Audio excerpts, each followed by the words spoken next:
Science behind the Carrom game. 3 subjects are involved in it. 1.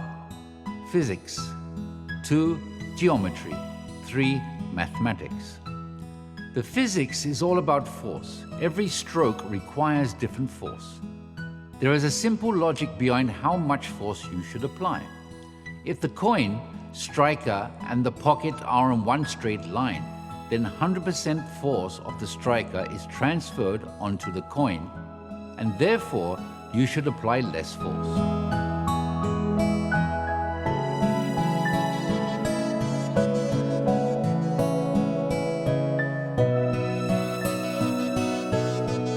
The force will be increased as the striker goes away from the pocket where the coin is going. You can apply maximum force when the point reaches the tangent point, as you can see this in the stroke.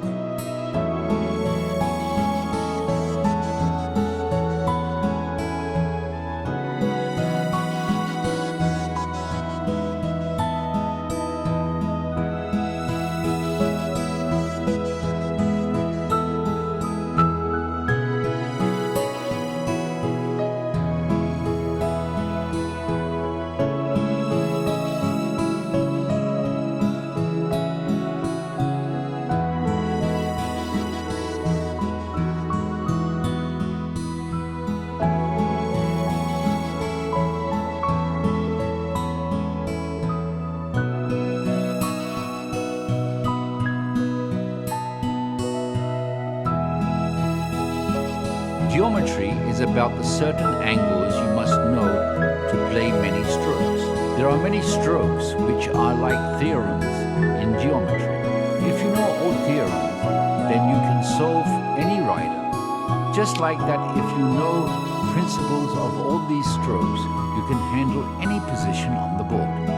The mathematics is about the turns.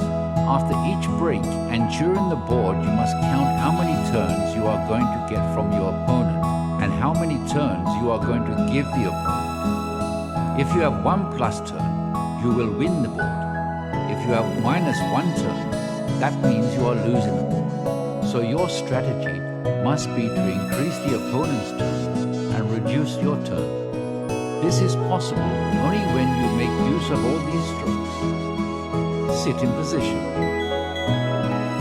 You should occupy at least 3/4 portion of the chair or stool, keeping your legs in front of the chair and parallel to the frame. There are 2 types of movements you can do. You can do upper body movement or full body movement, depending on the coin to be played. You should do the body movement at the direction of the path of the striker after deflection of the coin, moving your feet in comfortable position and see that your legs do not go beyond the imaginary lines. You can make your feet movement in such a way that you do not come on the edge of the chair.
natural grip. There are many types of grips. The most common grip is the combination of index finger and the thumb. See the above figure.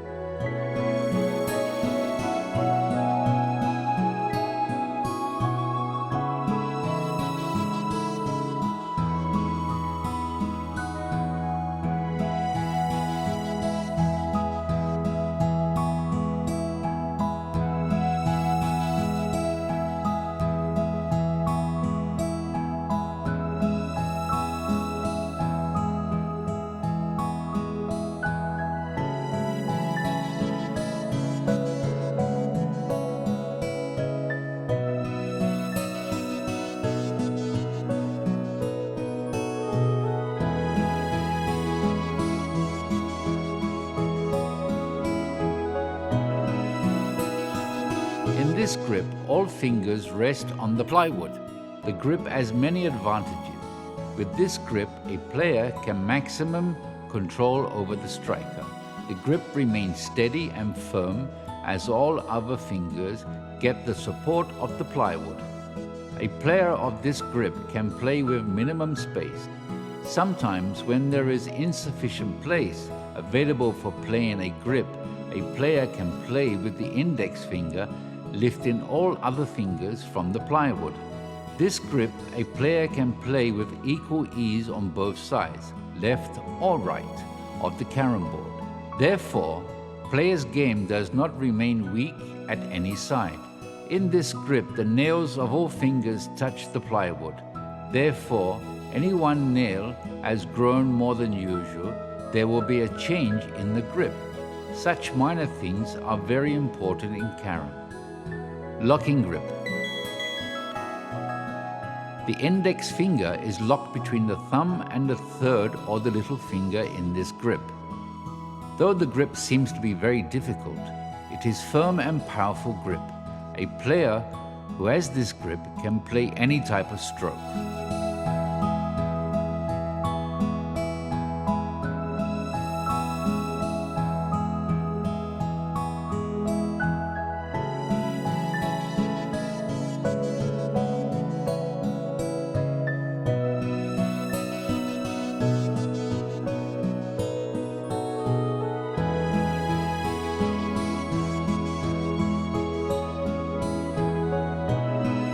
Flat grip.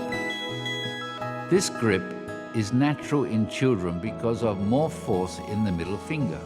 This grip gives more spin to the striker and hence can be used for strokes which cannot be played by other grips. The grip gives anti-clockwise spin to the striker.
Scissor grip. This grip is generally used for the break. The players having this type of grip find difficulty in playing to their right hand side. They need more practice to keep control over the striker.